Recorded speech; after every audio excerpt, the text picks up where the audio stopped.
Are there any concerns or questions about the meeting minutes? Oh, okay, yeah, I was sorry that the opening and closing questions were not listed in the minutes. As somebody reading the minutes, I think that would add to the minutes for the reader. They're great questions always. yeah. I don't think we have any concerns with, I do. you do, okay. Yeah. My concern is we want the committee to have the check-in questions, kind of a way we get to know each other. And our personal opinions on items, I might express something in a check-in. And when we're doing a meeting, I want to be as neutral as I can. So I feel, for me, the check-in question is for our own community, building community, and it's not as much for the external world. But that was the original kind of thing. Yeah, I didn't intend to, that the conversation or the statements of people here would be reflected. Just that the questions would be. Oh, That's what I was gonna ask. Are you okay if I just write what the question is?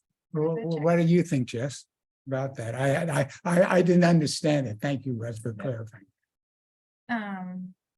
I see your point, but I also feel like if we're not really sharing how people respond or engage, I think that it's kind of a nice thing to know that this group does that we kind of check in with each other. I think So- we're the only committee in the city. I think it's a really important thing.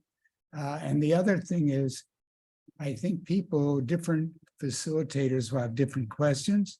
And some of them might be, what did you do for the vacation? And that's a different check-in question than this one was, and we've had some very serious ones. Mhm. So they represent a different part of us, and I like the idea that so I'm open to either one, so. We could just list the question. Yeah, just list the question. Yeah. Okay. Yeah. All right, so can I get somebody to motion for acceptance of, Make a motion. We accept the minutes. okay? can I get a Second. All right, Steve for second. Great, so the meeting minutes from May 25th are accepted. The first topic now is Community Engagement Committee update. Yes, I've got to say, I haven't been very involved in the community engagement side of things. And I don't know if you've got any update in that space. Well, personally, for me, I feel like the community conversations kind of overlap to that degree. So I can obviously speak to the waste conversation that we had on Monday. We had over 40 people, and thank you for those of you who are here that attended, and please feel free to chime in. But we had some really knowledgeable presenters who spoke about plastic, also at the state level and what's happening there with rules and regulation. And then Brian Getz of DPW is there to share some stats and statistics about how the city fares. And so we had some really interesting questions and discussions. I think some of the highlights that came out of it were a lot of people are definitely in favor of expanding compost in this city. A lot of people have questions and concerns about our recycling system, and that's not necessarily a reflection on the city, but just the larger picture about what's happening to it. Is it actually truly being recycled? There was a lot of conversation about just waste in general, and obviously discussing the plastics piece around single-use plastics and being more, conscious about general waste that's being produced. But overall, people seem to engage. They seem to enjoy the conversation. I don't know, Bill, Aubrey, if you have any more that you would add or. I thought it was a great success, and I can add some things when you're done about the transportation first one, because that was, I think, after the last time this committee met. Oh, yep. So let's talk about them both. For that one, Portsmouth Climate Action and TCAG approached that as a pilot in the first in the series, and I think that we were able to adapt that with Jess for the second one. So we're sort of getting a hybrid as we go. We had a good turnout, probably about 60 people. It was co-organized by Portsmouth Climate Action, Transportation Climate Action Group, and Portsmouth Smart Growth.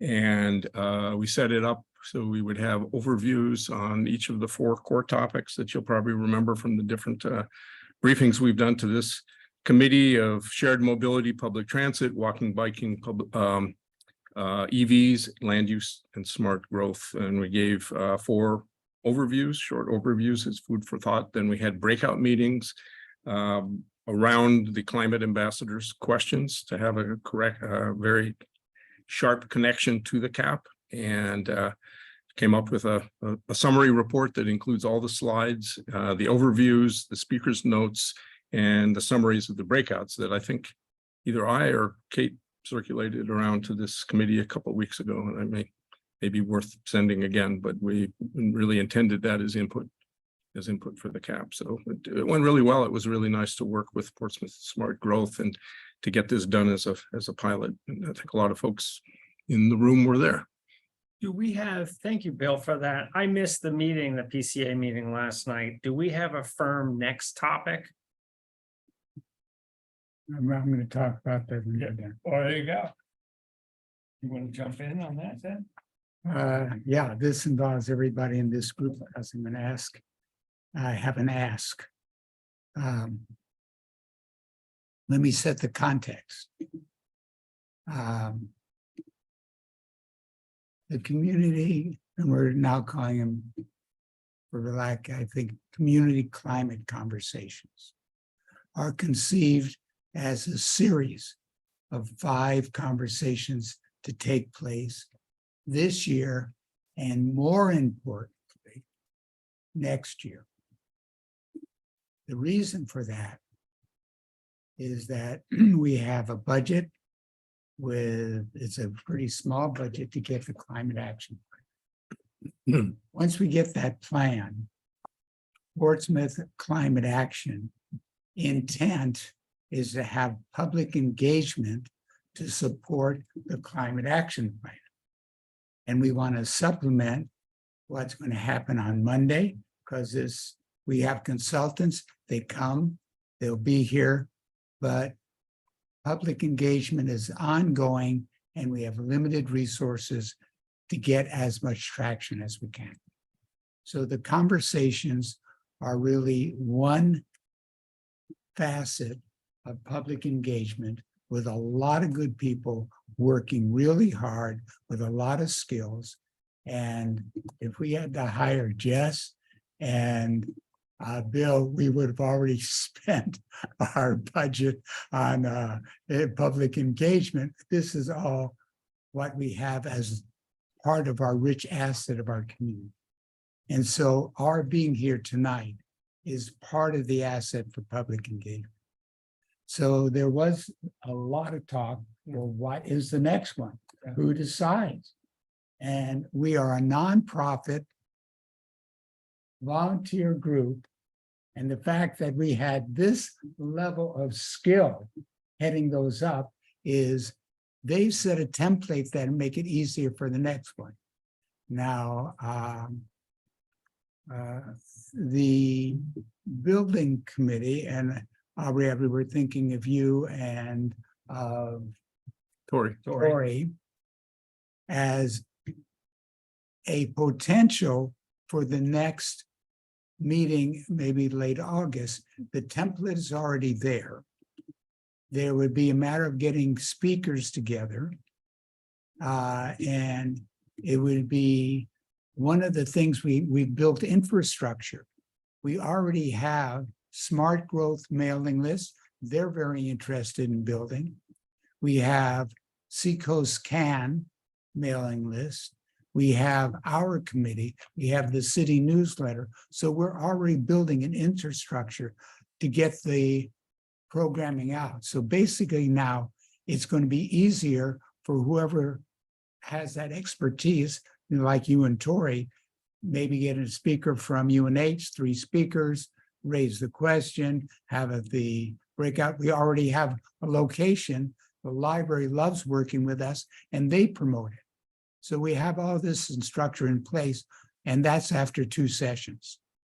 The one afterwards, we're still in discussion, is maybe on health or energy, but we were thinking for the next one, and we throw that out and wanted to just get this committee's feelings, thoughts, and nothing happens that somebody is willing to step up and say, yeah, this is something I feel good about, I'd like to do, and I'd do it as a team with others. And Jess, I think she is working at the Douglas, Wentworth Douglas Hospital as the health sustainability director. So she's interested in health. And so even as part of buildings, there could be a health component, co-benefits. And the last thing I'll say, and I was talking to Bill about this morning, I think at every community conversation, we might want to slide. What do you do on your personal level? Reduce, reuse, whatever it is. Just say it's as health factors of smoke. Do you get an air filter? Okay, then what do you do at the community level? Here in the city. Then what do we do on the national or a global level with policy and change? And maybe the best thing we could do with buildings, for example, might be to, and I know you guys looked into it more than, is it we work to get enabling legislation from Concord to put in code changes here, and I'll get that with the last item on the thing, so that we could do what we want to do. So I throw that open. What does the committee think about? And I think I'd like to start with you, Aubrey, what your thoughts are on that. I think that would be a great topic for one.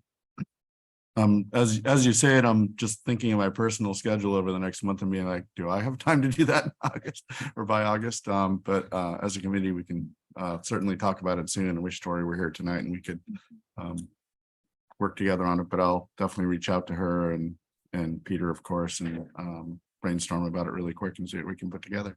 And I would say I've already talked to Bill, and I don't know, Jess, if you guys had a meeting, you got 2 people who've already gone through the process, so you don't have to reinvent the wheel.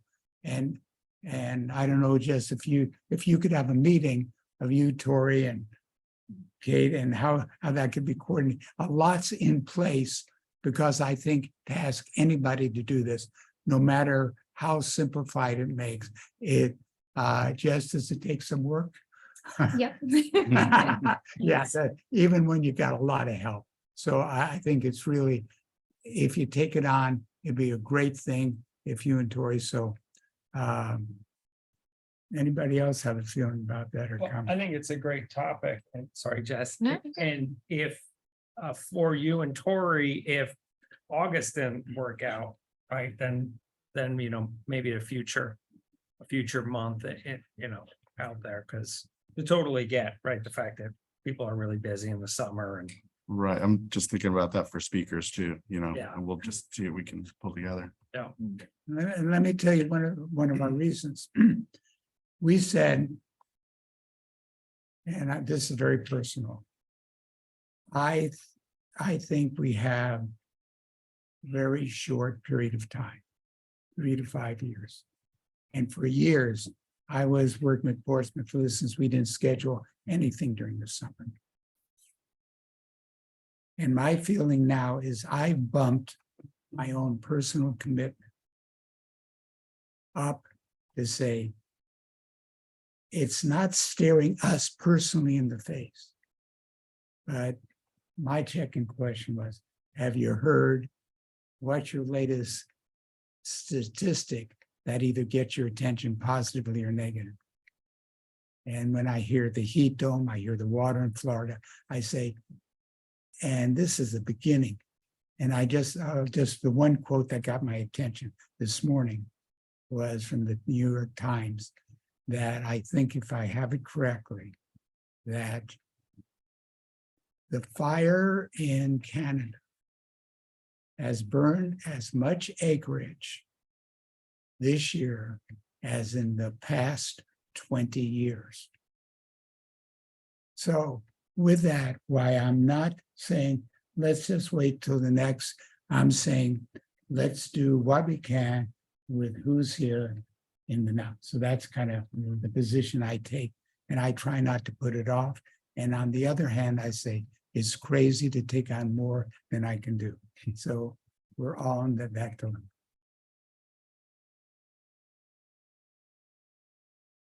I think mine are just more logistics when we start talking about the next one, so we don't need to discuss them. Wes, Just a quick question on the transportation and the waste.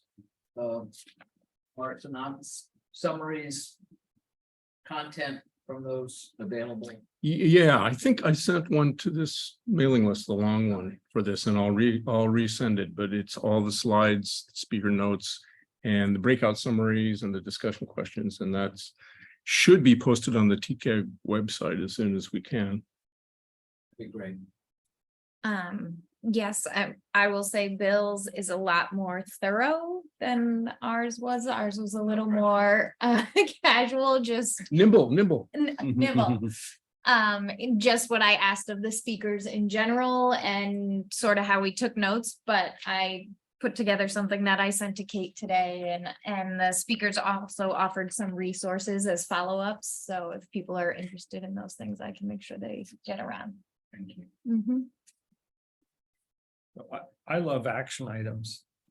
Aubrey, can we give you an action item to circle around with Tori? I've already given myself that action. Okay, and then, should they come back to you, Bert, and just to discuss? Yeah, but we're kind of, I feel my wife just said, did you just do a preachy teachy? So I'm still recovering from that. But what I'm thinking is there a time frame beyond which I'm still thinking, can we have one in August? And so we're still in July.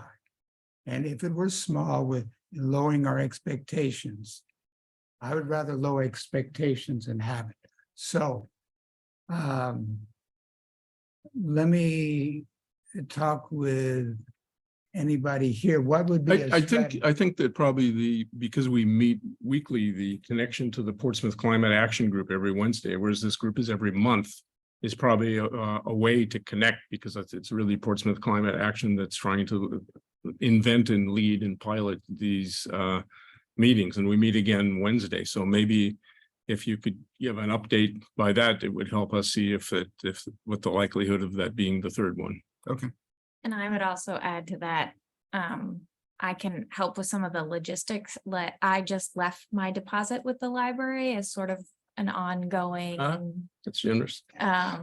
So there is already the deposit sitting there for the next one of these or the next event that we just kind of need to let them know that it's already there. So there's some logistic stuff that I might be able to help you with on that end. And we can both help example, I with had no idea there was the choreography. Yeah.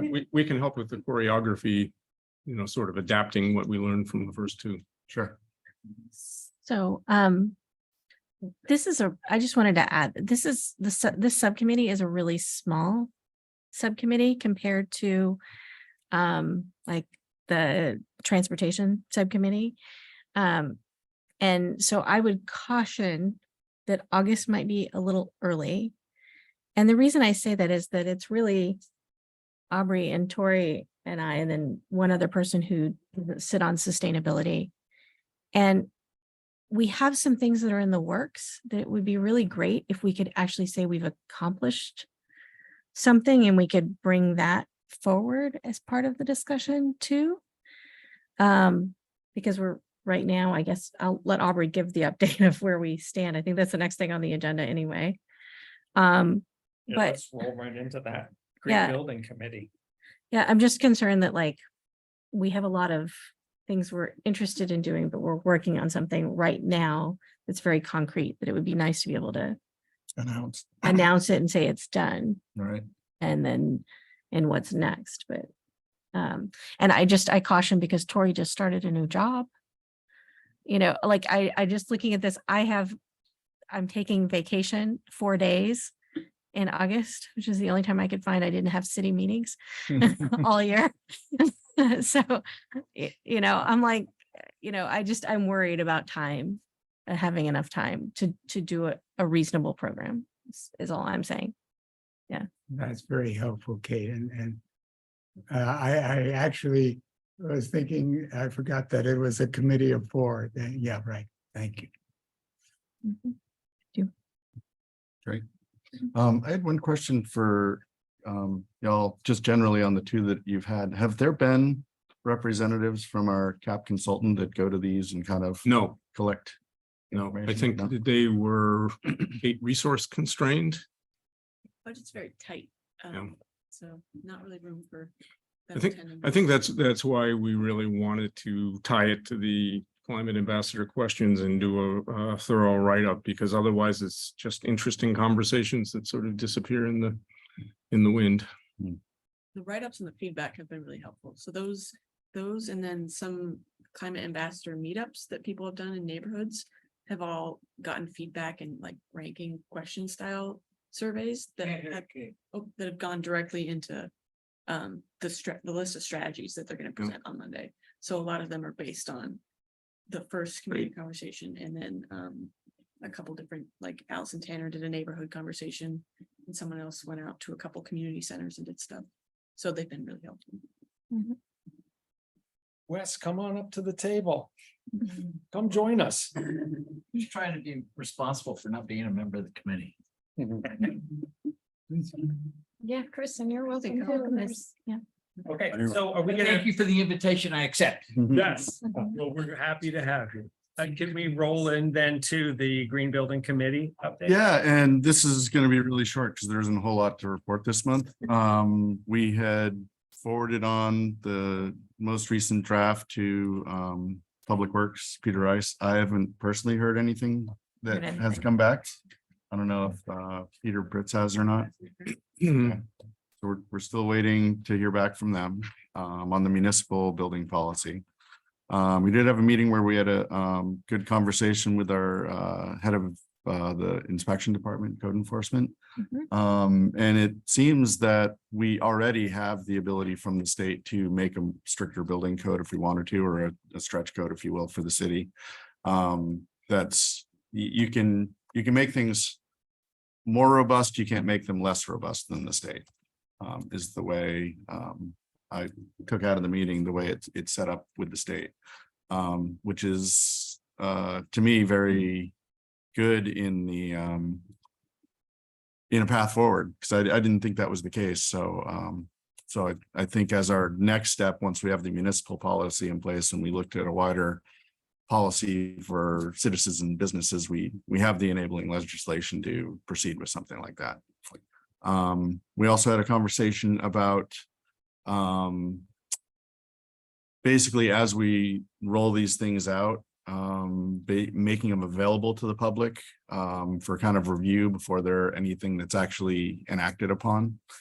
Just so people, builders, residents can see what's coming, familiarize themselves with it before it's goes to the next step of a recommended thing, goes to the next step of a required thing. So they have time to kind of adapt, get their head around the concept, see where things are going, and slowly start to change their practices as they go.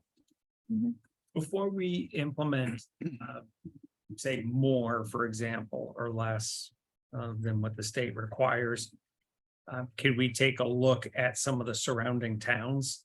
Because one thing, and I don't know if it's true or not. I would say it'd be more like the surrounding states, honestly. Okay, because one thing I hear from people I talk to all the time, that homeowners in Portsmouth, they're contractors, they're builders, they're electricians, they're tradespeople. And even I've had people in the past 12 months tell me Portsmouth is horrible to work with compared to the rest of the towns, any of the surrounding towns here. just in how long it takes. I know permitting is getting better, but how long it takes to permit, but also what is required.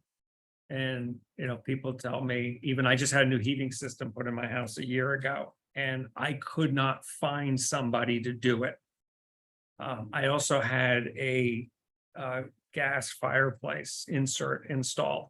I could not find anybody that was willing to do it, because they just said, we don't want to work with Portsmouth. So I mean, I'm all for putting in stricter regulations, requirements around green building. But at the same time, there's got to be a balance that, you know, we careful that we don't go too far. I love the comment about getting input. And I think that would be valuable.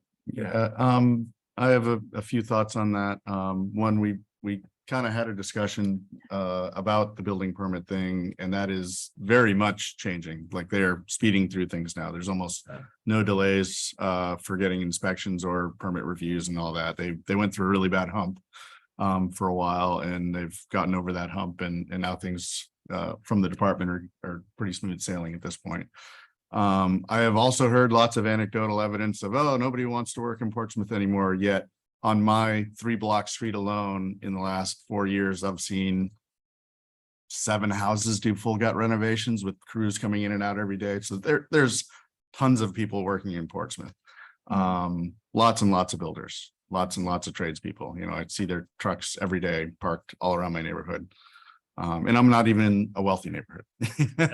So, I mean, I work with construction people all the time, and they go where the money is, and Portsmouth is where the money is, you know, so they're going to be willing to work here. They're going to gripe about it because nobody Actually charge more. I've spoke with a few contractors. They charge more to do work here in Portsmouth than they do elsewhere. Like, my heating contractor said that the city of Portsmouth required him to do these heat loss calculations. He said in the 35 years of being licensed in the state, no one has ever asked him to do as much. It was like 60 pages of heat loss calculations. And he said, you know, so it's things like that. I think we just need to be careful that we right size it. well, right size is exactly the right phrase. Yeah. Because as somebody who is a HVAC engineer, I will tell you that rules of thumbs and contractors is always going to guarantee you less efficient stuff, because they oversize things, because what they don't want is you to call them and say, oh, my place is too cold, blah, blah, blah, whatever. It's 90 degrees out and I'm not cool enough. So they add factors of upsizing every time they build something, so they don't get that call. Yeah. And that means that every time it's running at less than its full efficiency, because it's not designed properly. And I am so glad that the city is requiring that, because okay. That's what every town should have. That's what every building code should have. You know, people shouldn't be able to go, oh yeah, the building is that big, you need a system this size. Because that's a lazy approach that makes it so we're using more energy than we should. Yeah. And the whole thing behind all of this, like Bert points out every time, is we have really limited time. So I feel that small measures might just get us kayaking around town. Yeah. I think it's also important to remember that this is, in the first instance, an aspirational code. Right. So the code goes in, and first it's incentive based. If you do this, you get, you know, X discount on your fees, or, you know, but over time, as people become more adapted to the code, then it becomes the required code, or you add in different segments every year. This is required, this is required. So it's not something that we're going to do and just jump on it and do it immediately without a lot of education. And the great thing about Shanti Wolf, our chief inspector, is he's been doing a lot of educational workshops for contractors in the last year. You know, he's only been on board for a little over probably a year and 4 months or so. Yeah. And so he's really changed the attitude around inspections and approving that whole process. And he's been working very hard to change the attitudes of contractors who work here by offering free workshops. So he's So- part of the solution. He is absolutely part of the solution, and he's very interested in doing this. So, Right. yeah. That's awesome. Thank you.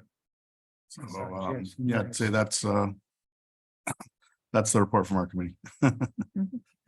Did somebody, Yes. Well, I appreciate your point, and I've heard similar things, but also being on the Conservation Commission, this is an issue we struggle with because people move here from out of state. And they, move onto the water or onto North Mill Pond or somewhere, and they think that they can just do all these things and not recognizing that they're within a watershed and we have ordinances around that, and we actually need to protect those resources now more than ever, right? So I appreciate that there are checks and balances in the city and that the city is trying to do things to really make sure what we're building is thoughtful, because that, people are perpetually asking us like, well, let us just build another 1,000 square feet in the 100-foot buffer. Like, that's no big deal. But it happens, every month, multiple times. So I appreciate these efforts for sure. And I appreciate the education too, because I just think people don't know, they don't understand what's going on, so. Mhm. And can I just backtrack? I just have a quick question. When you talk about postponing the buildings and energy topic, do you see that as like, maybe we should try to do something else in the interim and push it, and you guys present more at the end of September and we see if we can do something else prior to that? Or do you like, is that like, oh, we need 6 weeks instead of 4? I'm just saying maybe we should tee up another group as well and then decide who could does August and September, because Tori's not here tonight. I don't know Right. what Tori's work schedule looks Yeah. like. I know I'm away that middle week in August, Mhm. and I don't want to stick Aubrey with the entire process of doing this. Because our other committee member, this is his busy season for work as well. So Yeah, that's Yeah. fair. I just wanted to clarify what Is your is thoughts there were. another potential topic for August in particular? Well, not to put Jess Dolan on the spot, but we've talked a lot about health and climate change as well. So I don't know if that might be something that we could do, or again, it's a tricky time, especially going back to school, but I know Counselor Cook had talked about resiliency and preparedness, and I don't know if that might be an easier one to try to push forward sooner than later. So I just was trying to get a idea from you, what you were thinking. yes, Wes. So I'm confused. These workshops that are being talked about, I thought they were workshops that are generated from Portsmouth Climate Action, which is separate from the Blue Ribbon Committee. Correct. But I would So also we're- call them a collaborative effort. Okay, so the conversation here is a perspective on that. The other, probably the more specific comment that I would want to make is that, well, two things. One, August is typically a vacation time. Mhm. And secondly, getting bang for the buck requires thoughtful preparation. And my sense is, if you all want to do something in August, you're throwing it together at the last moment. It's a recipe for not being terribly satisfied and impactful for what it's worth. Okay. On the topic of the building inspector or inspectors and green building regulations. Many of you know, I've been in commercial real estate. I was in commercial real estate for about 20 years here. I've heard horrendous stories around the permitting process in Portsmouth.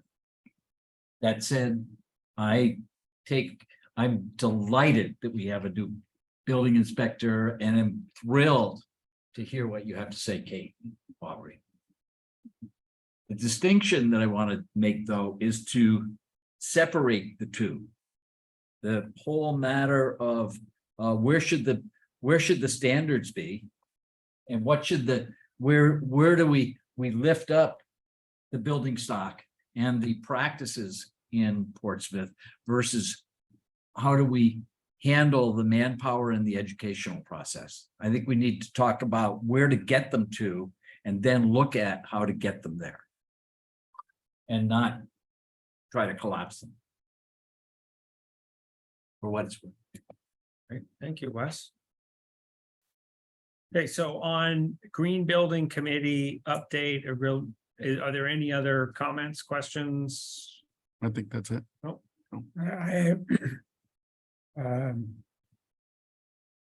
I'd like to just continue the dialogue for a few minutes because I thought Sure. what we were just doing was educational to me, and I live here in the city.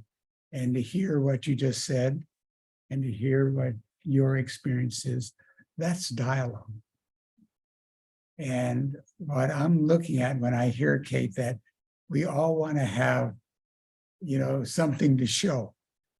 I am seeing these as conversations on climate.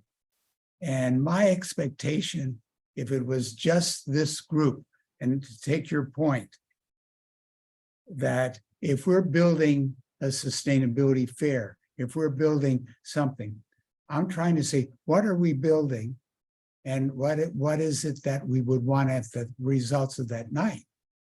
And so for me, I'm thinking, if we had 20 to 30 people, we've had 60, we've had 40, we have 20 to 30 people there talking about buildings, you would be laying, this is my thinking, you would be laying the next template for the next group, and you'd be part of, I've seen this whole series of 5. I remember when we first started it, we were discouraged. It's too late. Don't start it. It's people aren't here. All the things that I would tell myself, or what I would say. And so far, we've had 2 events, but I think it is, what results do we want from it? And I think that you need to walk away, feel satisfied. So that's kind of, where would it go if what kind of results would you want from the meeting if you were to do one on building? Can I just say, I'm a bit nervous about sharing what exactly this committee has actually been working on. Because if we're out publicly saying, this is what we're doing, and we're get ahead of the city, when we're working on internal city policies, not council policies, not ordinances, we're working on internal to the staff policies. And if we get out ahead of them, then it looks like, politically, we could be putting ourselves in a position that we don't get what we want. That's kind of like really important. And I think it's just wise that we are transparent, we do things to help, and the political thing, and everybody wants to make things work. The intention of it. Yeah, I think, Councillor Cook, that's really a great point. And I think that's one of the reasons why having a grassroots sponsorship of these things makes it easier to have an open dialogue rather than having a city elected official and city staff leading it. And I think one point that Bert didn't make in his overview that we've talked about is a community of practice. And I think that we've looked at these community conversations as not endpoints, but as really beginning points. And it may be a way of gathering interest and support for whatever it is you're working on for some time later, even if that's 6 months away or 12 months away. It shouldn't be looked at as a chance for you to give a check-in report on what you're doing, because that puts you in a really awkward position. So I think rather than you being Councillor Cook or Peter or Kate, the organizers and the presenters, which I think is not going to work, use the grassroots Portsmouth Climate Action, Portsmouth Smart Growth, which certainly would be interested in the building topic, make it more open-ended, tie it to the cap. And I think we've looked at these as maybe even though the draft cap is coming very quickly, it's not the end of the game. There'll need to be implementation, there'll need to be public support and later political support. So we're really looking at the long game on these things. And I think in organizing this, we were really looking for the key sectors that should potentially be part of the cap. And I think buildings, energy, climate resilience, transportation, health, waste, those are the building blocks. And you want to get something on the table, even if it's just an open-ended discussion, and see it as an advantage for educating people about the cap and the importance of buildings without feeling like you're under pressure to give a progress report. Yeah, I agree with that. And that was essentially the approach that I was thinking as well, like just been thinking about potential speakers that could come and or resources to reach out for speakers. That said, I would love it if we could announce as part of it that we just did a new municipal policy, but I don't think that that's a requirement. No, I think actually delaying it would be more for organizational purposes and to put it in a time when people are more likely to come to a thing than. Yeah, and I think of why I left you out, I think consciously or unconsciously, I was thinking Aubrey, a private citizen kind of thing, that would Yeah. make more sense Yes. for the community of practice kind of thing. Yeah, that would always be my advice to everyone.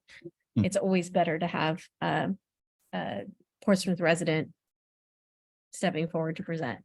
The banner on both of these has been grassroots organization for the community. Mhm.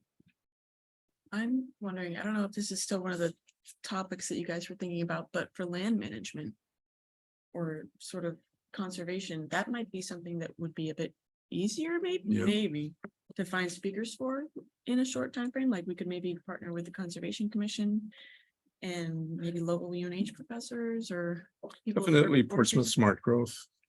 Yeah, to get speakers, that might be easier to get people together more quickly than buildings. Maybe. Yeah. If you want to talk about that. Just a quick question on green buildings.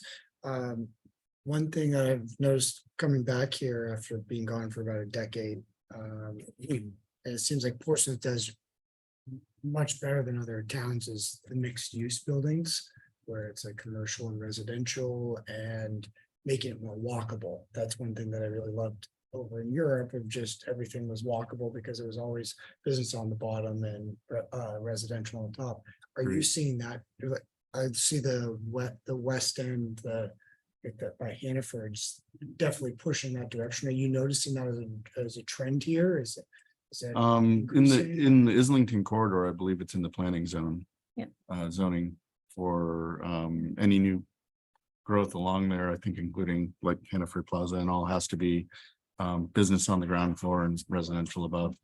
That's an overlay district that's specifically designated in planning. Kate knows a lot more about this than the rest of us probably. But yes, it's an improvement zone in the city. So we've focused a lot on the Islington corridor and that specific area to increase not just residential, but residential, commercial, multi-use. And so that's specifically in the zoning, and you can look at it as it's like a special overlay district in the same way that we have a downtown overlay district.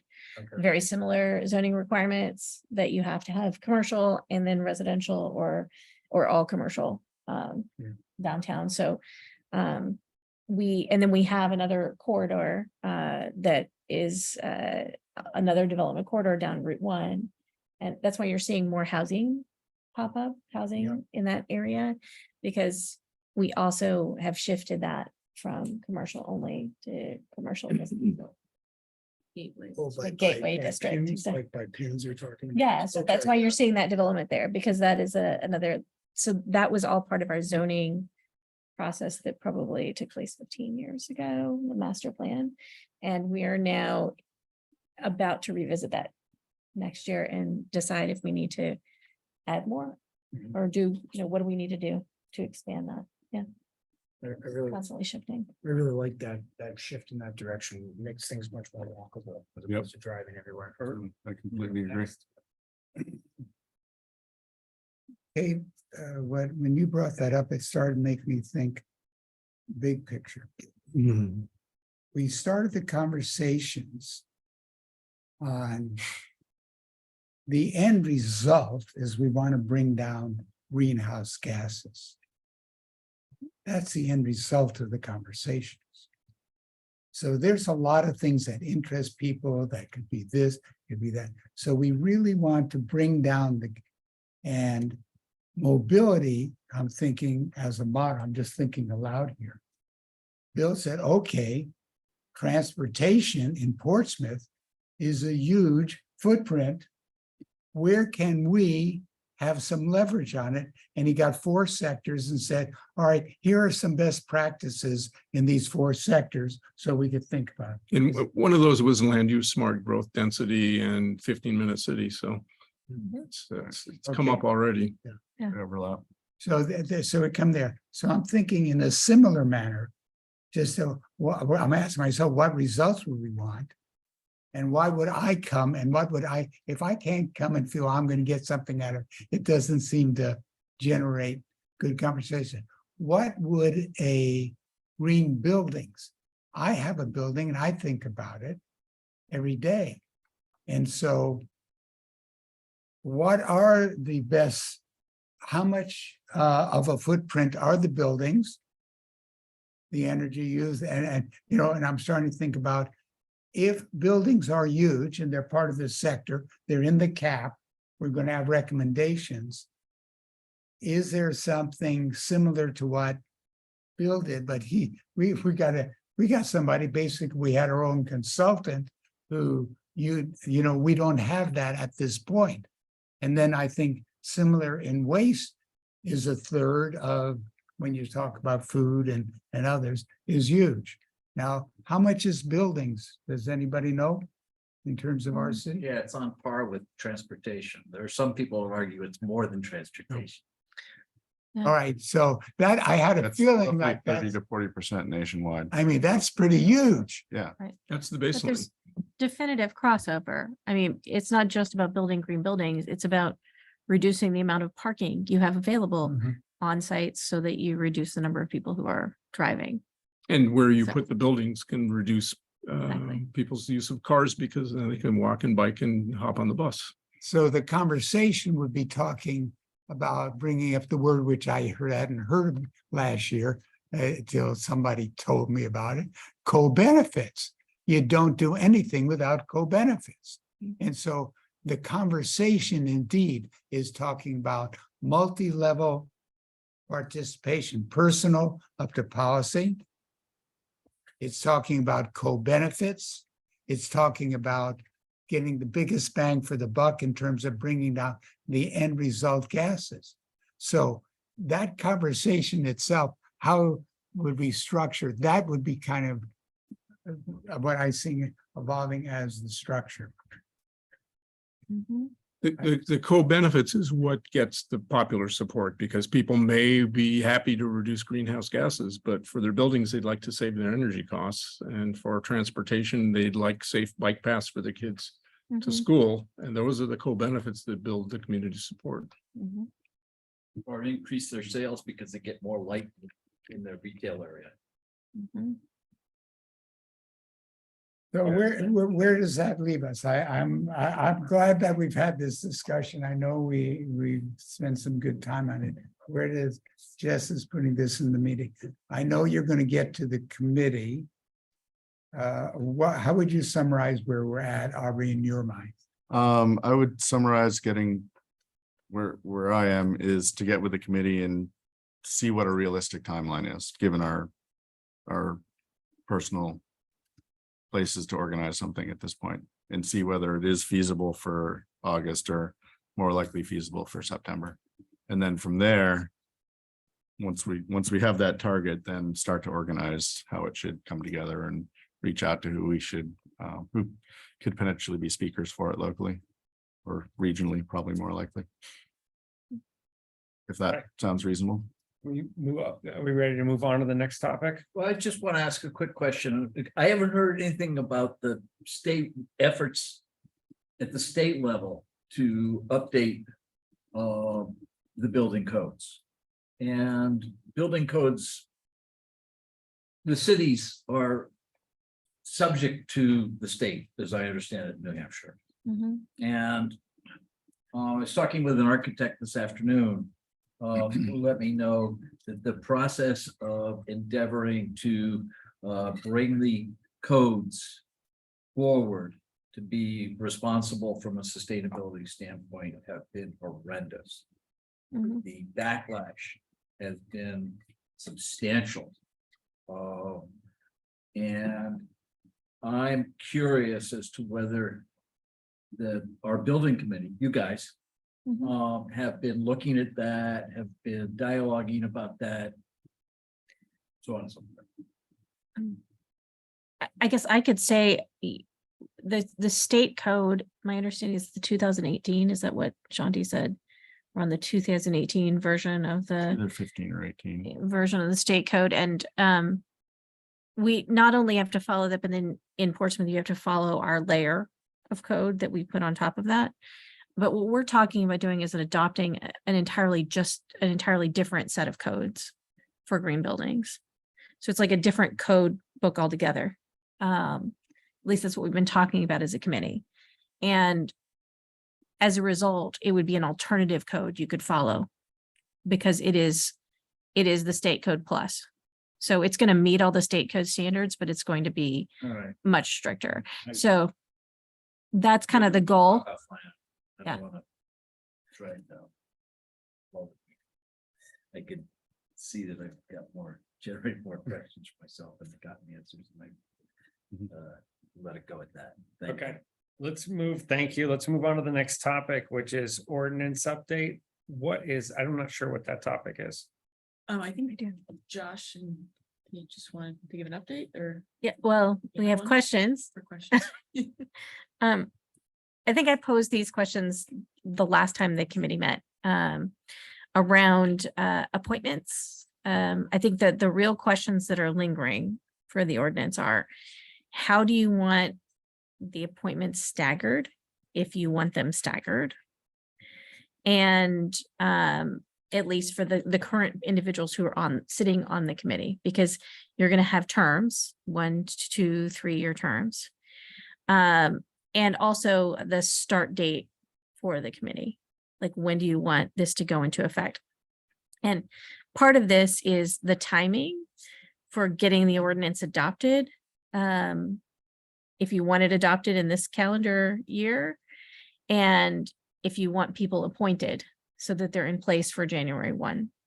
And so if you do the count back, and I've done this for 2 other committees, because I've got 2 others of these that are in the works.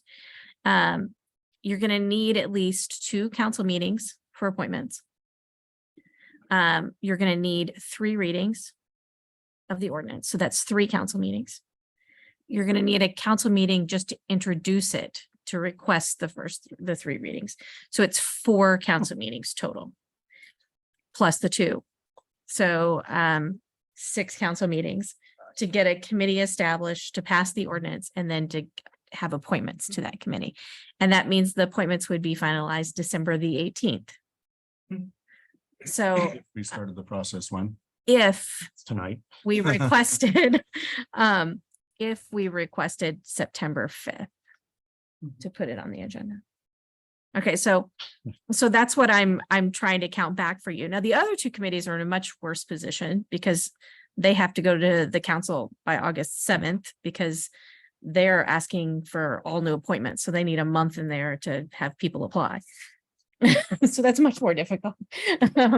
So the good thing about this committee is you've asked for everyone to be reappointed. So I've thought a lot about how those appointments could work. You have some options, right? And we discussed them last time. I talked about putting people in 1, 2, and 3-year terms. The other alternative is just to reappoint everyone for a 3-year term.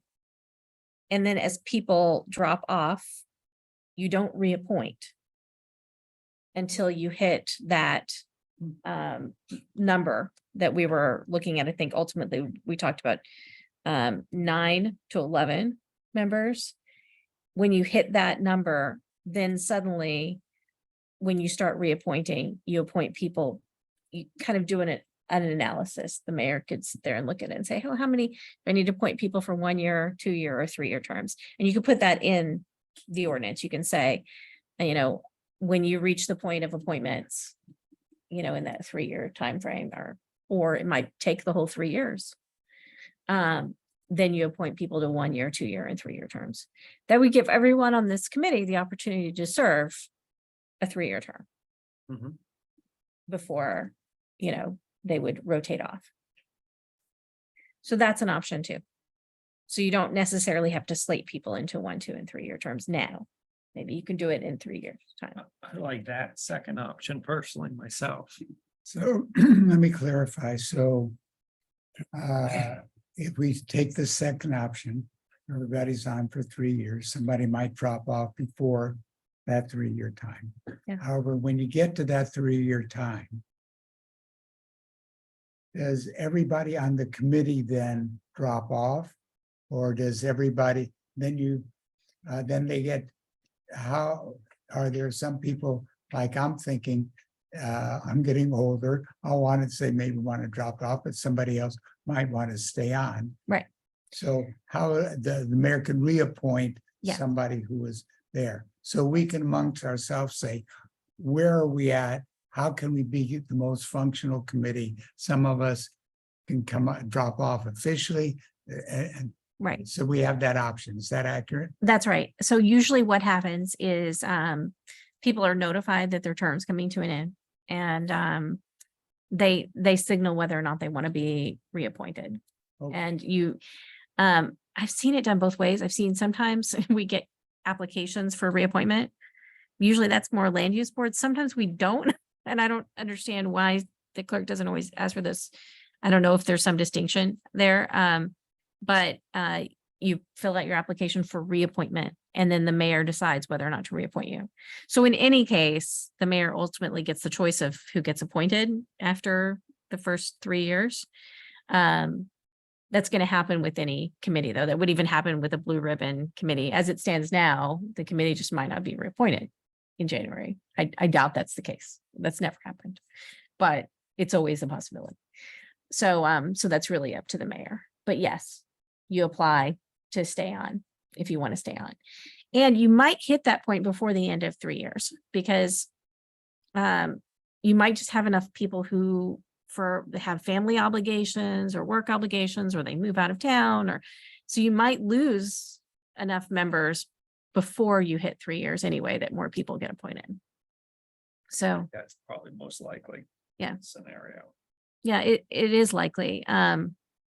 The members that are not going to have that happen, of course, are the Eco Club members, Mhm. because of the way that's set up, that they're appointed by the school. And that's on a yearly basis. then any And the city council staff. members, yeah, your Council council member member. and City staff too, right? Did you write in there for city staff? The city manager always has the Okay. authority to send a representative of her choice. So we'll make sure that that's there, because that's usually the case. The city manager will staff the committee with representative of her choice. But I don't believe this, and this is the case now too. The representative of the city manager is not a voting member of the committee, or even ex officio. It's just, this is the staff member for the committee currently. That's right. And some committees have that structured a little bit differently. Some committees, in fact, a few of our land use committees, we have voting members of the committee that are staff members. But yeah, that's just because of the way state ordinance is written too. So you need it, you need feedback on the I need- different options. And is there anything else that, The second thing I need feedback on is we have the ordinance taking effect upon the adoption of Portsmouth's climate action plan. The challenge there is you can do that if you want. But you might want to, my question is do you want to guarantee you're still around next year? Or do you just want to assume that, I mean, you can just assume that the next mayor is going to reappoint the Blue Ribbon Committee until the climate action plan is adopted, and that then this would come into effect. And then the mayor would have to follow the instructions to reappoint everyone who's sitting on this committee. But I should note, if you have a mayor that really cares about this particular issue, or is like for some reason it becomes politicized, which I can't even imagine, but it could, because we know what environment we live in. You could have somebody who says, that committee is going to get fully reappointed once the ordinance comes into effect on adoption of the climate action plan. So I'm not going to reappoint the Blue Ribbon Committee members that we currently have. I'm going to appoint a whole series of people I want on the committee, and those will be the people who get reappointed for 3 years. So I'm always really like to be as cautious as possible. I would suggest that you change that timing and that you adopt it and say, effective January 1st, 2024. And you give the you can include instructions for the mayor. Please appoint committee members in December to be in place for January 1st, since the Blue Ribbon Committee is going to sunset. That seems more cautious and a better approach. I think the The goal with the current- climate action plan is to be adopted either last week in November or on that December 18th date. Okay. So that's the hard goal. Will we make it there? I think so. And if we get there, it doesn't become an issue, but yeah, But either way, if we do it January 1st, it's covered. yeah, it's covered. I wouldn't tie the making this an official committee to the climate action plan for whatever reason, if it gets delayed or, if the next mayor as of January 1st, they couldn't care less about the climate action plan, then it becomes this committee's job to continue to advocate for that. So I certainly wouldn't tie those things together. Just this needs to happen for this committee. It needs to be the future of this committee, regardless of anything else that may be going on here or there. That's my opinion on that. As far as terms, I don't know how, so there's the potential for making different terms, like 1, 2, 3 year. Is that what you? That's automatically gonna happen just because when you appoint a new committee, Mhm. you stagger the terms. Okay. So if it's 9 members, 3, 3, and 3, are gonna be, their initial appointment is for 1 year, 2 year, and 3 year, but then then after that, everyone who gets appointed serves a full 3-year term. So I guess my question would be, well, I mean, and maybe it's up to everyone here, would there be people who just would say, oh, yeah, I'll be happy to, sign up for another year? Or someone else might be like, I'll do 2 years, and someone else might be, well, I'm just new to the committee, so sign me up for 3. And we have, maybe we could just, I don't know how we would get people's opinion on that, on or off the record or wherever it makes sense, but maybe it'll just settle itself in that way, when people just sort of decide how they want to do it. I had kind of Yeah. a similar thought in that, and also a thought in that I think currently we have a pretty large pool of official members. And part of that kind of feeling out process of, do you want a 1, 2, 3 year term could be, are you still interested? Because there's a number of people who honestly haven't been here for a while that I think are officially members, and this might be a way to allow them a graceful exit if that's what they want as well. Okay. It's a good point.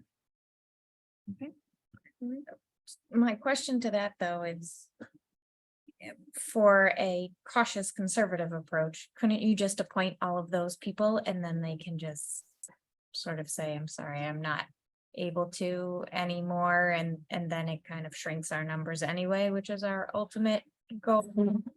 So it gives people time to decide and figure out, do I want to continue to be a part of this or not? But is that? No. How would that, is that problematic if you approached it that way? No, I mean, essentially what happens is if you're on a standing committee and you decide not to serve anymore, you send a note to the mayor and say that you need to resign, for personal reasons or whatever. And then that just comes to the city council, and the council approves the resignation. And that's it. And so you would automatically probably lose a few, and you might in advance of the appointment send out a message to everyone on the committee and say, we're asking, everyone who wants to be reappointed, let us know. We're going to have a list of everyone we want. We need to know, who wants to be reappointed. And so when the mayor initially does all those that initial round of reappointments, you just get the people who are interested, and then you don't even have to worry about it. You know, So for this, because I'm watching the time, just for the sake of time, what else do we, tell us, Kate, what we need to get covered in this meeting? So that's it. Okay. That's it. Those are the two things I need. I just need feedback, and I need to know, because I'll take it back to governance. We'll clean it up. Yeah. And then we'll send it on to the council. But I need to know that this committee's okay with that. I can just express, I think decoupling it from the cap is good. That was one of them. And I think it's simple to do your second suggestion.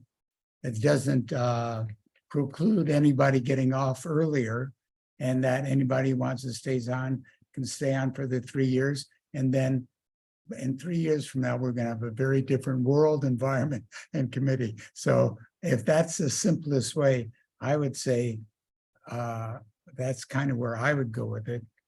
Okay. Do we only- shoot for being at effective as of January 1st?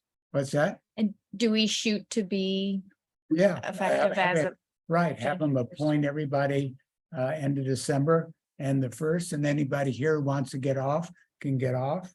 And if not, it will be a natural attrition. And Josh was going, I think we asked him before, he didn't know he was going to be here, to look in to, I had a couple people who I wrote letters to who didn't respond, so they're still on. So I'm not even sure what our numbers are. So I think to clarify it and make it easy, get everybody on, and then we'll try to get those people who are not active off as best we can. Okay. That'd be, And do we have anybody, Josh said if you're not a resident of Portsmouth, you couldn't go forward. I don't know if there's anybody on the current list that is not currently a resident of Portsmouth. I think so. And if not, then that's not a concern. Yeah, I think the only person we were concerned about was one of the Eco Club members, and he's now graduated. And we told him he could come back as often as he liked. So it doesn't change the culture. You know, we are sitting here to take, we have two people here that are not officially members, but the way this committee operates is, you know, that's the culture of the committee, and that's fine. We welcome the public. I just forget, the school board presence, is that part of? I can look, I'm looking through it.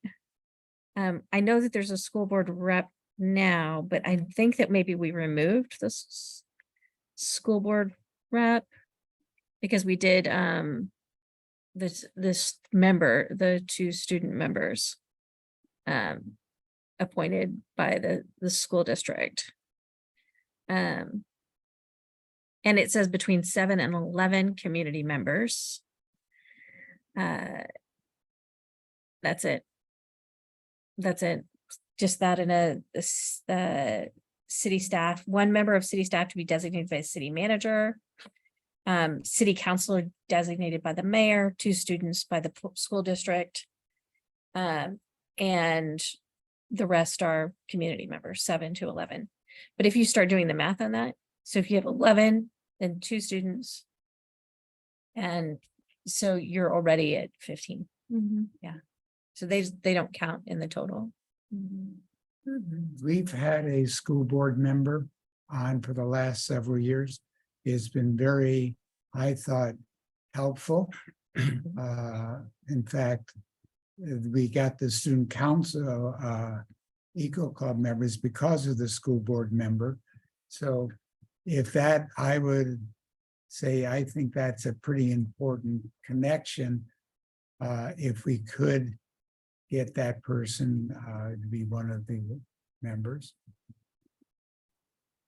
I'm fine with doing whatever the committee wants. If that's So, the what- consensus of the committee, that's I fine. think it's hugely valuable to have a board member on there because of that connection with the schools and the curriculum that needs to be brought to the schools around climate action. I mean, we need to count on that next generation to carry us forward. And so having them involved, and that's the connection, I think, is with the school board member helps us connect with the different schools. And we did have a more active eco Yeah.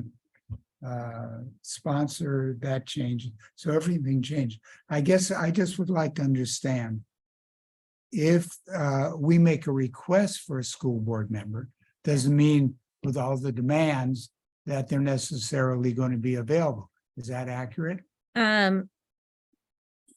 Well, that'll be up to the school board That's what I'm saying. basically and the school board members. So you put them on the committee, they would appoint somebody.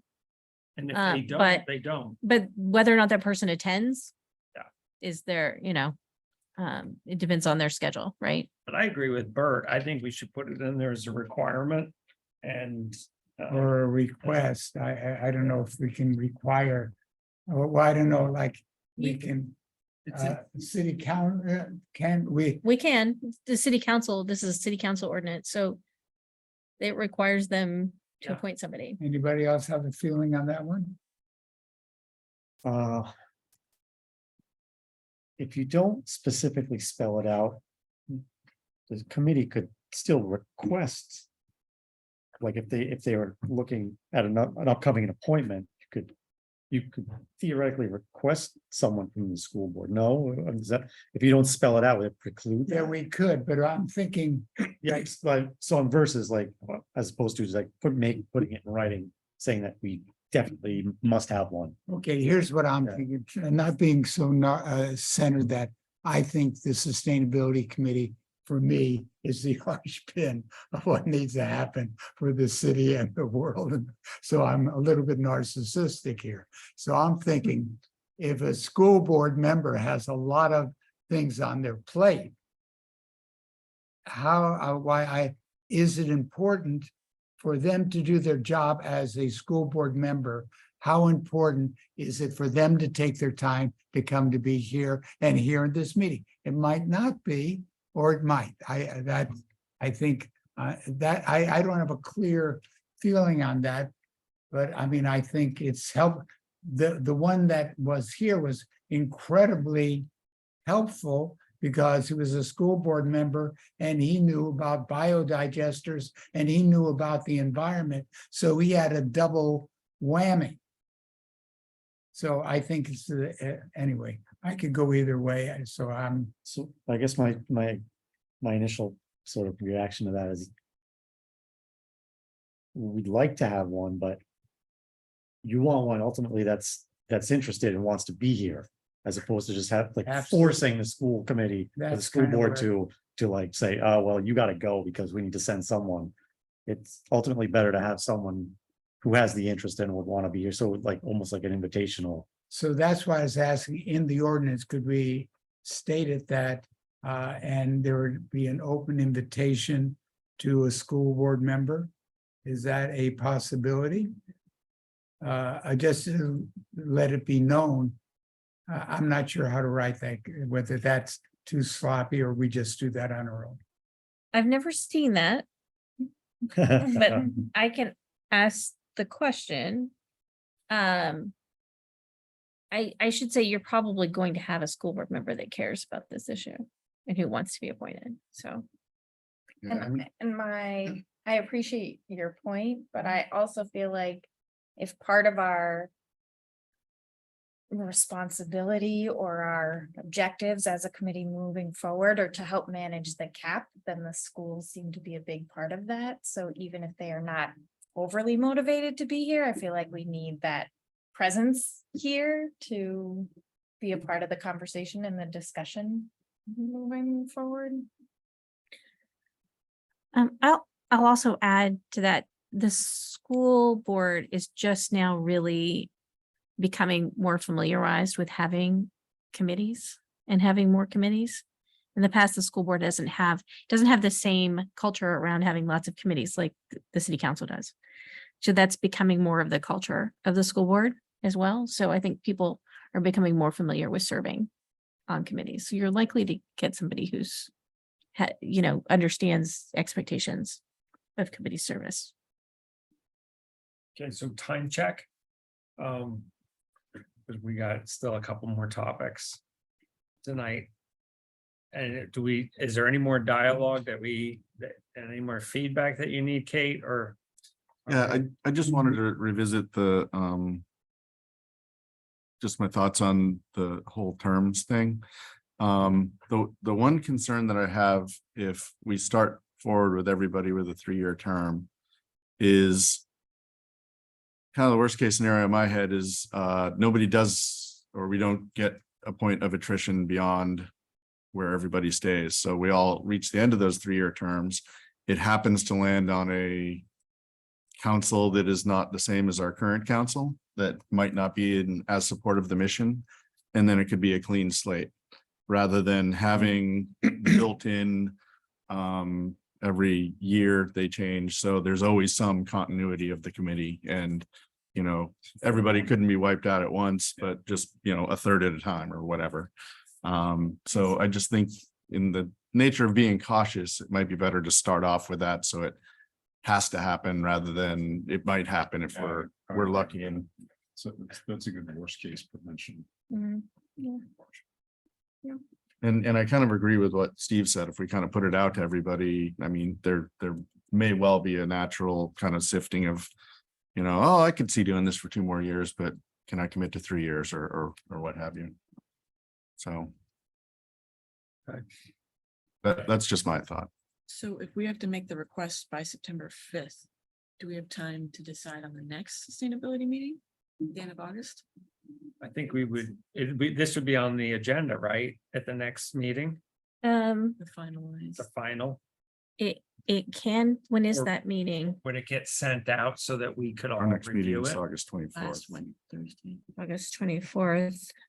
Well, in the month between now and then, we could, through email or whatever, or I don't know, Survey Monkey or something, kind of reach out to all of our current members and see where they stand.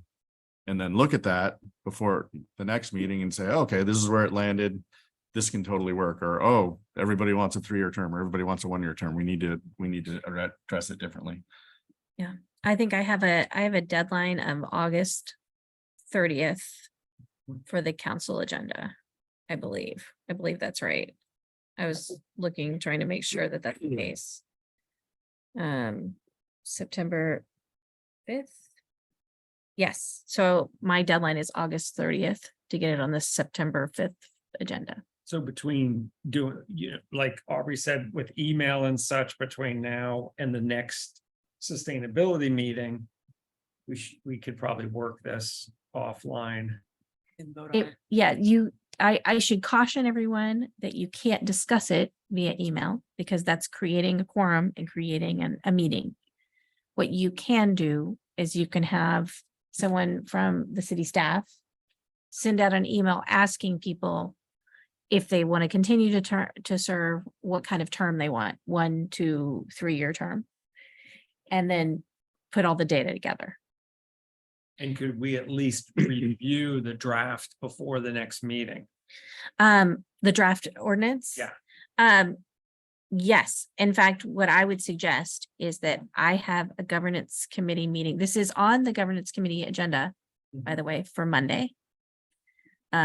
I can bring it back to governance and say, this is where we are, because it's listed as status update, and show them where we are right now. And ask them for their approval. That's our only meeting in August, by the way, so it has to come out of governance Mhm. on Monday. No, not this meeting, but the next meeting, which is August the 7th also for governance committee. It has to come out of governance before this committee is going to meet again. And so I will get permission from them to move it onto council with either of the changes that you choose to make. Is this okay, or is this okay? And if both are okay, then whatever sustainability decides, and then it can go to council. Okay. Does that seem fair? Seems great. Can you just answer one more clarifying question? And I appreciate Aubrey's point. If we do this sort of shakeout and people choose or sort of get determined to do a 1-year term, they are off the committee, right? Because we are trying to reduce our numbers. So they would not be able to ask for reappointment until there was a space available on the committee for that. Correct. They would serve 1 year to 2024. Right. And then they would rotate off the committee in December 31st, 2024. And unless for some reason several people had resigned, Right. they would not be able to be reappointed until the committee dropped below 9. Okay. But in this scenario too, just note that if you appoint several to 1-year terms, you're gonna drop below 9 faster than you think. So probably within 2 years. Because you naturally would have to, because you'd only have a third of the committee left. So you're gonna drop below 9. So the most they'd be off the committees a year. And that really means that they're just not a voting member. That doesn't mean they can't be here. So 9, is 9 the fixed number for the committee? Is that by ordinance? No, that's the number that is in the fixed number is 7 to 11 community members. So 7 to 11 community members, a city councilor, a representative of the city manager, and 2 Eco Club members. Okay, And then if you added a school board member on top of that, so you could have up to 11, so 7 to 11 community members.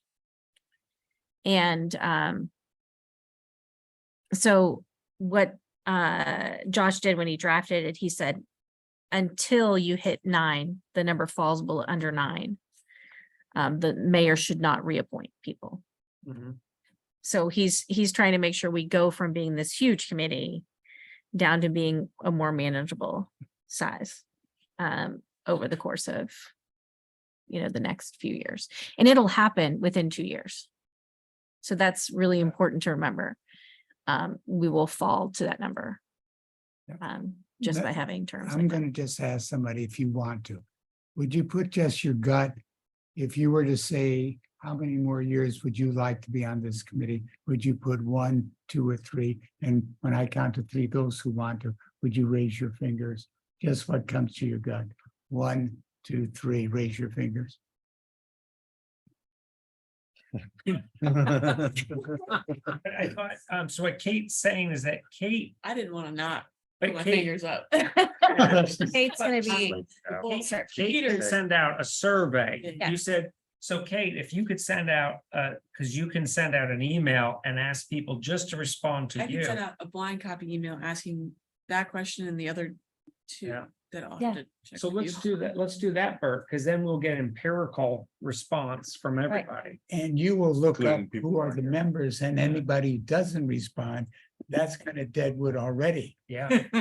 Right. Okay. True. That's pretty Give- blunt. give us an yeah, indication. you might be at the point that you have enough people that drop off. That at the end of 1-year term, you're below 9. Yeah. Are we And you have a sending- reappointment. Are we sending it to just official members now? Because the email list now has like 30. It should be just official You have members. to Just go, official and members. that's why I think you need to check with Barnaby and see who are the people who Yeah. are officially on, because that's what I thought Josh was gonna do. Okay. Yeah, the city. clerk's Okay. office, Yeah. Can we move on to the next So topic? just Yes. to wrap up, Yeah. we are sending out and sort of inquiring about the membership who wants one to, and as far as the becoming official, we're shooting for January 1st regardless. Yeah. Okay, just want to make sure That's there. we're all clear. All And right, then, Kate, you said move that on. you could probably, Counselor Cook, Mhm. address you formally. That's Um, fine. you- Don't care. You could probably send out a draft before our next meeting. Yes, I can send out a draft tonight. We can all review it. Okay, Yeah, great. Yeah, I have it right here. We just can't discuss it in a group email setting. Right. And I just made the changes we talked about. So Okay. I have it So ready. you have enough information pretty much to go on now. Yes. Yes, Okay. that's what I needed. Thank you. All right, let's keep rolling. Next is cap update. Great, I'll make it really, really quick. Yeah. Monday is workshop number 2. So I think I was telling a few of you earlier that we have about 65 strategies listed out right now that the consultant put together that are a broad range of the sectors that we talked about. So we'll be doing breakout groups Monday night in the Levinson room from 6 to 8 PM. There will also be a Zoom option, but we're trying not to encourage people to use that just because it will be less interactive. But we'll be trying to do different groups, working on different sectors and ranking them and providing direct feedback on whether or not they even like the strategy suggested, or if they have different ones that are related, things like that, so we can sort of cut them down or add to them. So that'll be Monday night, 6 to 8. And the only other thing, well, there's lots of This coming Monday night? Yep, Okay, 3 days, 4 days from now. The other thing that I wanted to bring to people's attention. And I already talked to Chaz about this, but we are gonna be doing another tabling event at the farmer's market. So Eco Day is happening. It's their second annual Eco Day at the farmer's market, August 12th, which is 2 Saturdays from now. And it's gonna be all environmentally themed, and we have a booth. Hoping to get some people to sign up for hour shifts if you want to come talk about the climate action plan or just talk to people, get feedback. We probably will still need feedback at that point. We can have our list of strategies up there. If people want to give more feedback, or we can just chat with people. So if you're Will you interested, send an email out about that Yeah. too, so that, okay. yeah, I can refresher. do a reminder. Yep. Okay, great. And a little thank you. sign up list, but What date is that? August 12th, it's 2 Saturdays from now. But I think that's all I got. If I have Okay, any more climate action plan updates, I'll send it around, but. it's just Okay. to give them- Soul Smart. John's gonna walk us through Soul Smart. Kate, you have the ability to bring up that. deck Oh, that- yes, I do.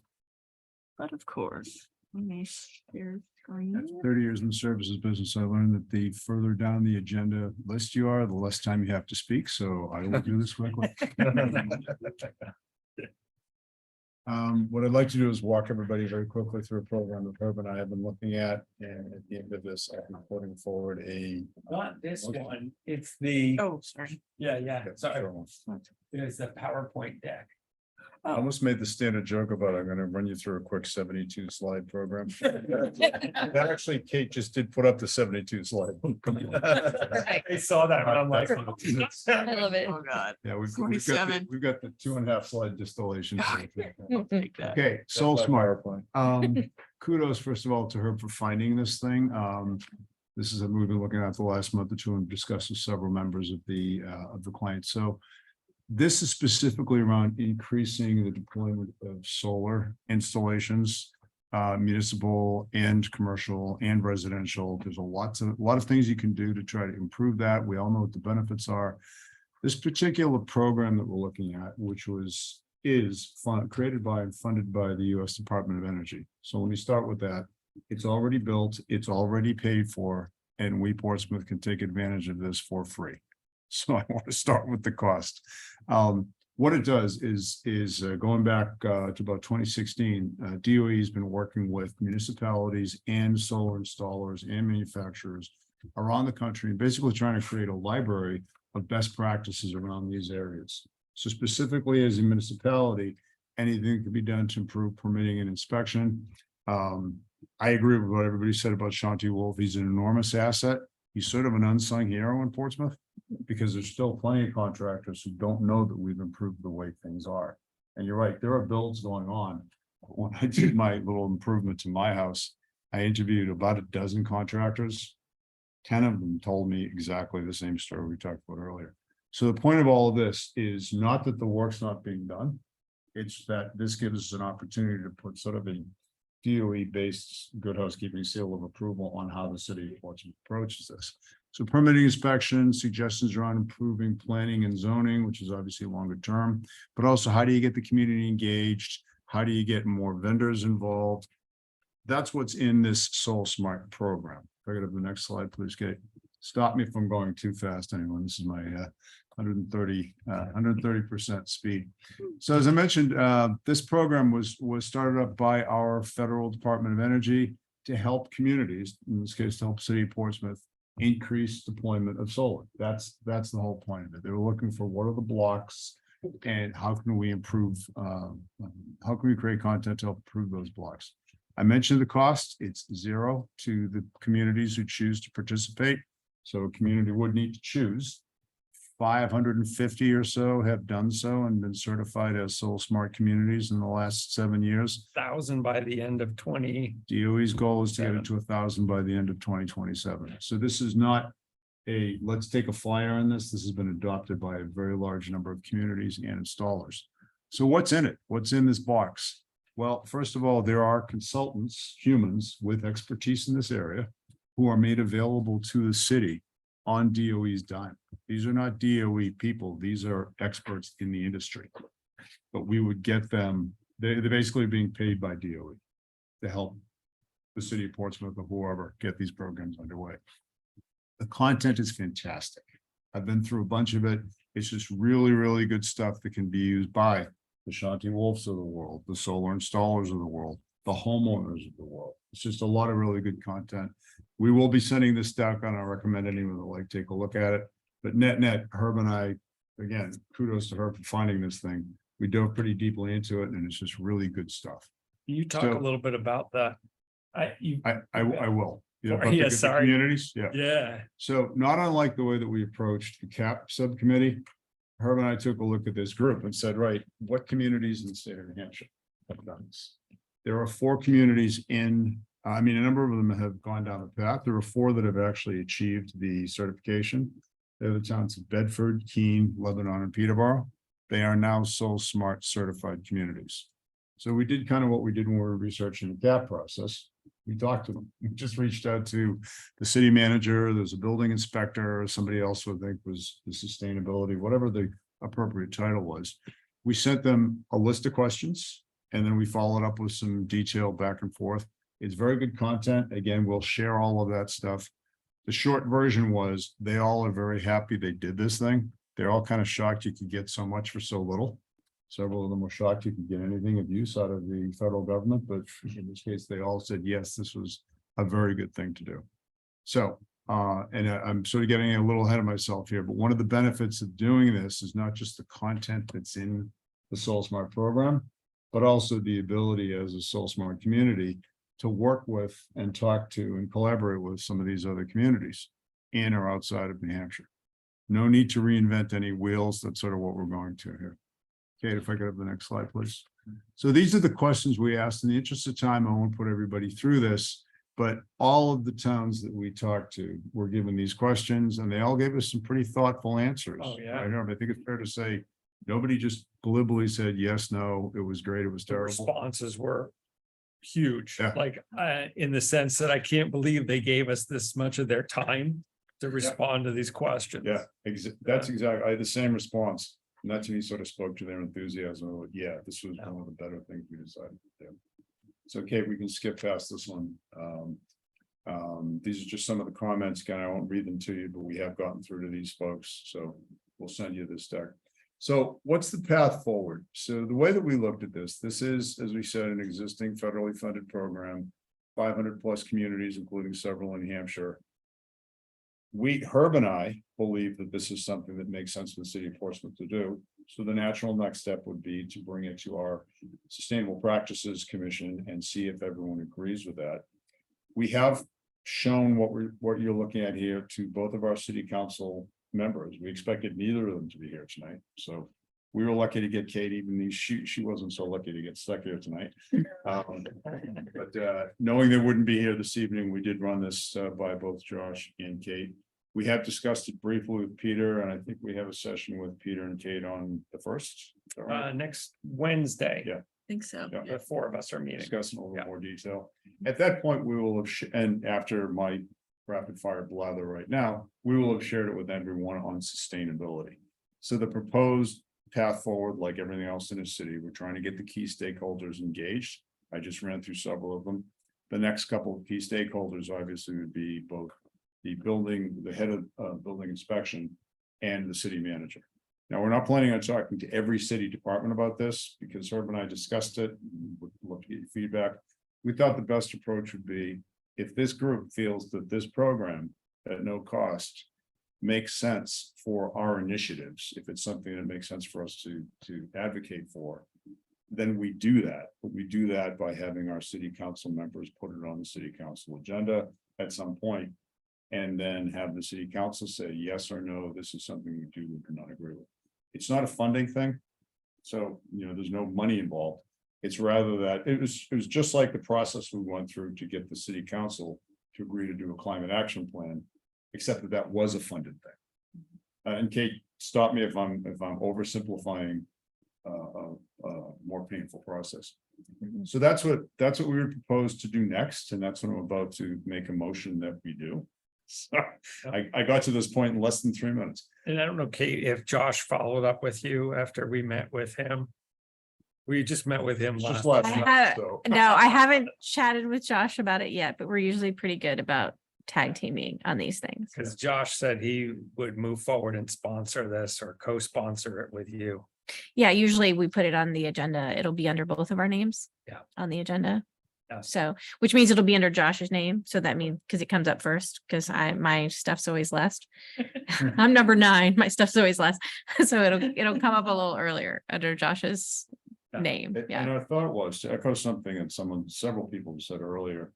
Thank you, Kate. Kate and Josh can get this on the agenda, but one of us, or maybe the 2 of us, or somebody from this group would be the ones to present this idea to the city council, just like it was someone in this group, not a city employee, that presented the cap idea and all the other things we've done. So that's sort of the proposal. So that would be sort of the next major step, is if the city council said, yes, this is worth pursuing. We are then applying, we're engaging the Soul Smart organization. We get the free consulting, we start taking advantage of it, and then we basically work towards a certification. Now, one last thing I want to tuck in there. Why do this? I thought of a couple of reasons. First of all, it's fantastic existing content and free technical consulting. That all by itself is worth getting into. But in addition to that, it would help, in particular, I'm thinking Shanti and the work that he's doing. He can probably lift and shift a lot of this content right into his process. Pick and choose the bits that make sense to him.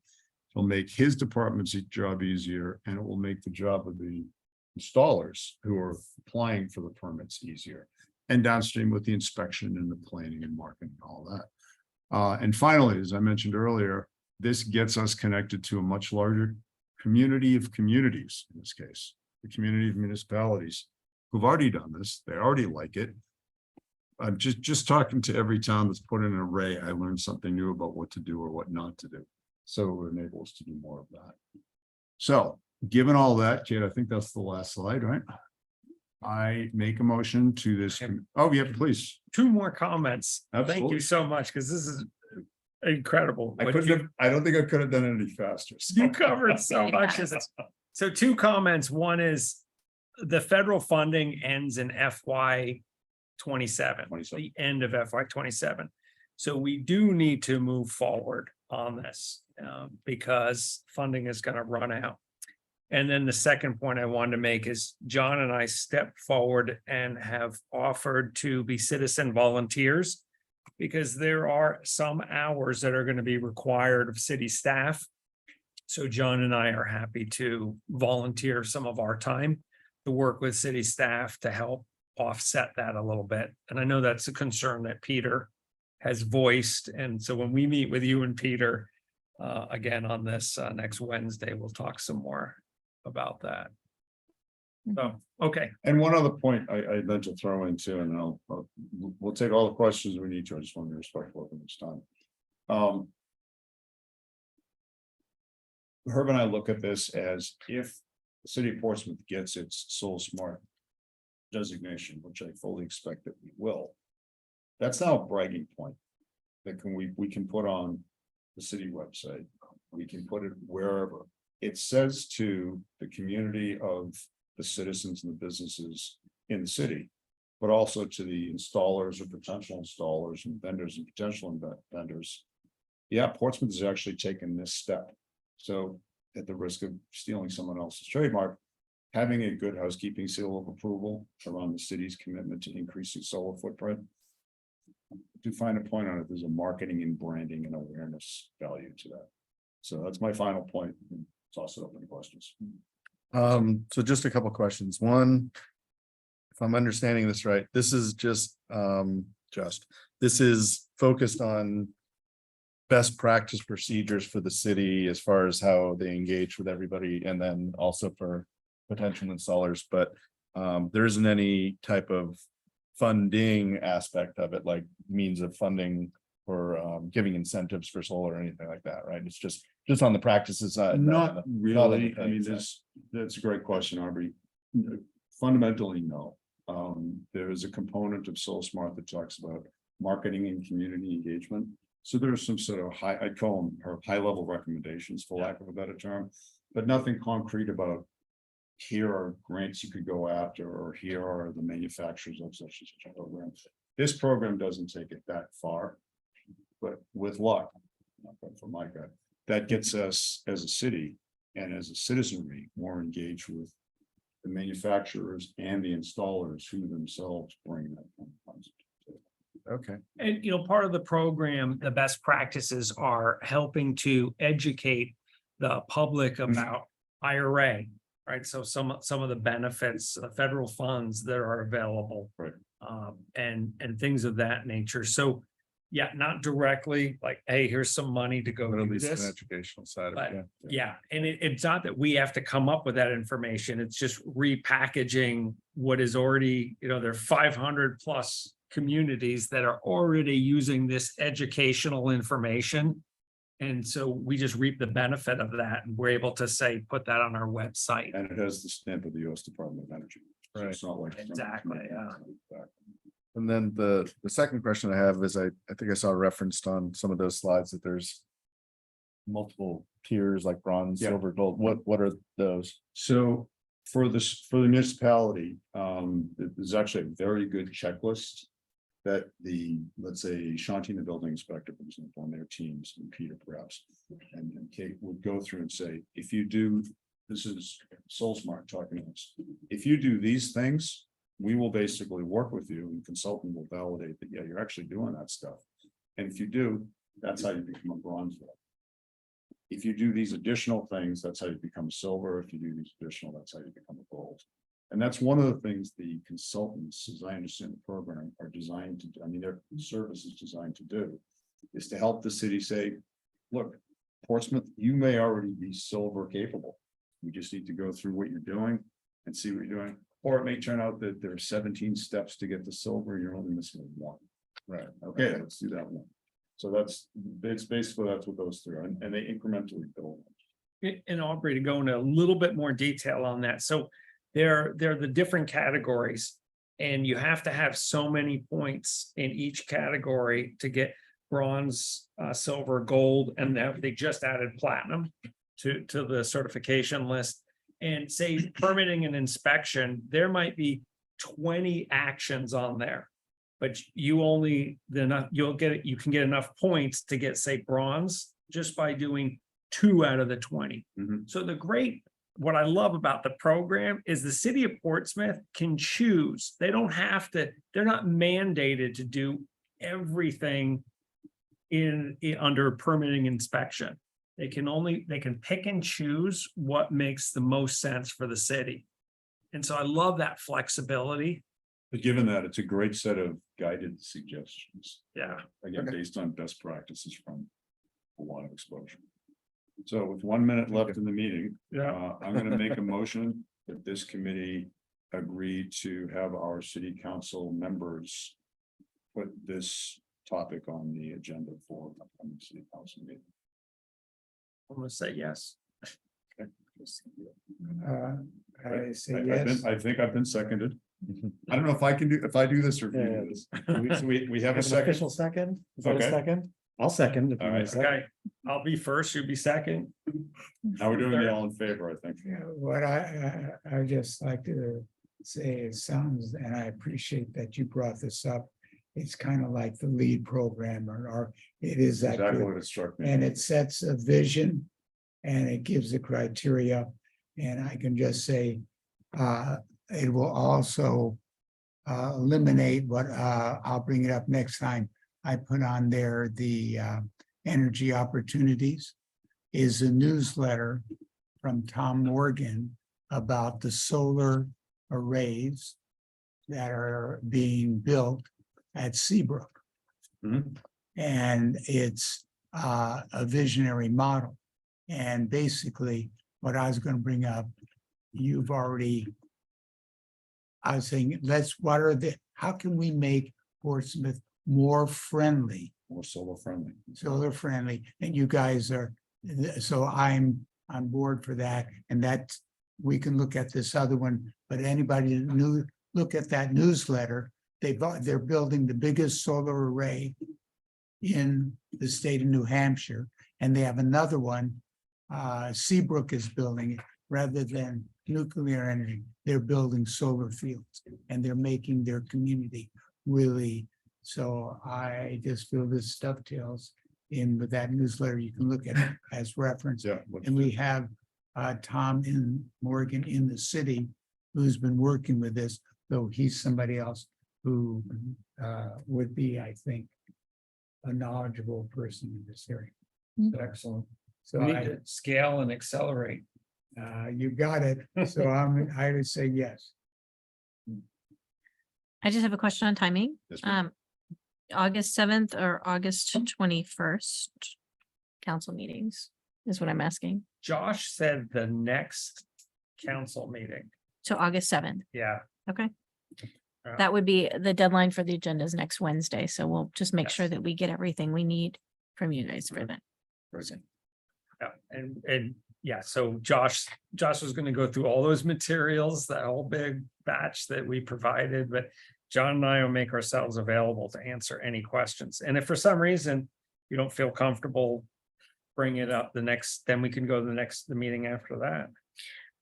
It will go on the agenda, so you know, it'll go under our names. Mhm. But when there's a presentation, there's also a presentation section that's closer to the beginning of the council meeting, and so it'll go on as a presentation as well from the Sustainability Committee on this thing issue. And I think was Josh saying something about it would, he'd be brought up at the next city council meeting, but then what would be the next step? Because I didn't think there would be a presentation of the next council meeting. Well, we can have a presentation at the next council meeting and raise the issue, and we can ask the council to vote on it at the August 20, they can either vote on it on the 7th, which you can do, Mhm. but it might be like, oh, I don't, Okay. and they might have tons of questions. Might be better to ask them to vote on it August 21st. Okay. Okay. So if I hear you correctly, then John and I should be prepared to come in and present the next council meeting. Yes, Great. August the Thank you, 7th. Kate.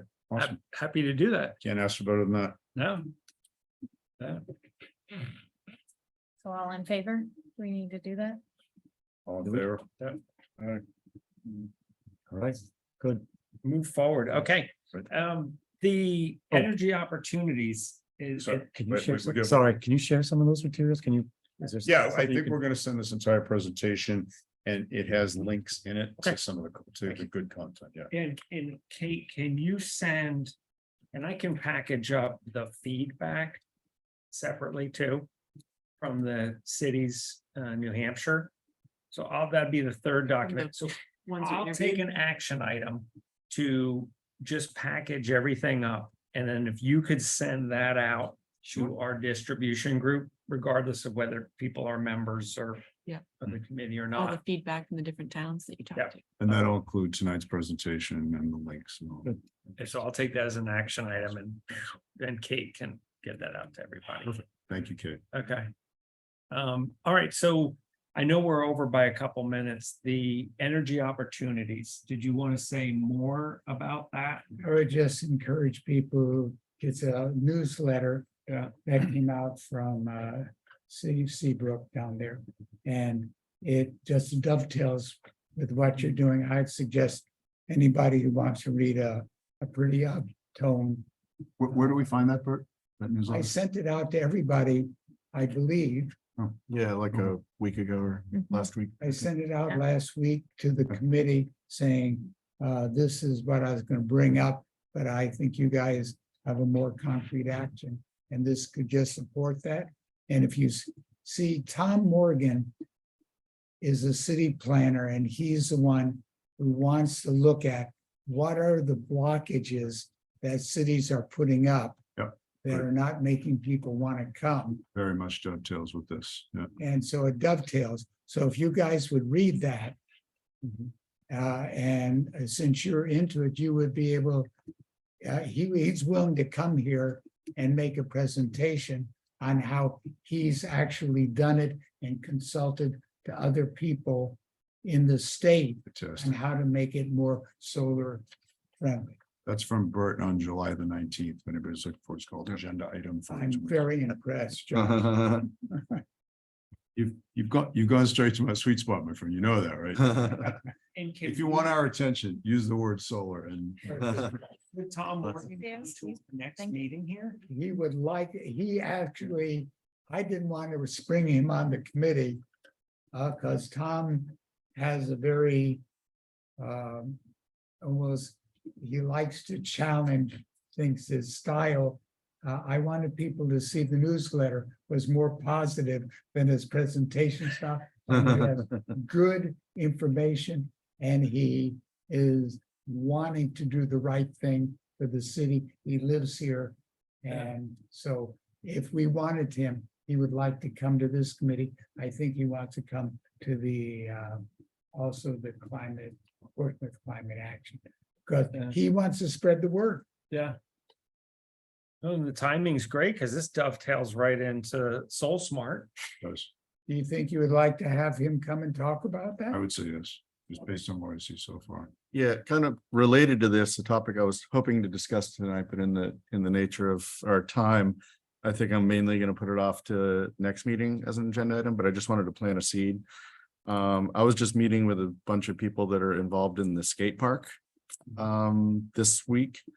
And they were just saying how, God, one of the things we really wish we could have added here and wasn't, and they didn't really think about it in time, was having a shade canopy over it, which in my head was instantly like, that should be a solar shade canopy over the whole thing that gives them both, shade out of the sun or out of the rain to be able to use it all. And also power the lights and everything else on that site. So I think that might be something to explore. So I'll just leave it at that for now. Fantastic. Absolutely. So am I hearing that I should invite Tom to the next meeting? And Yeah.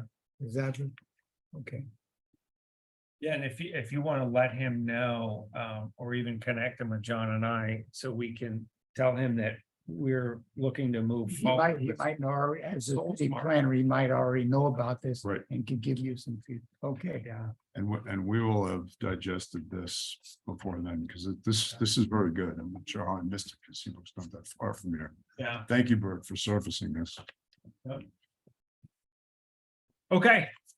What does everybody think? Should we move to adjourn the meeting? Move to Do a quick adjourn. check out. Second. Oh, Second. check. Okay. So if we want to stop the recording, then we can do a checkout. Bill,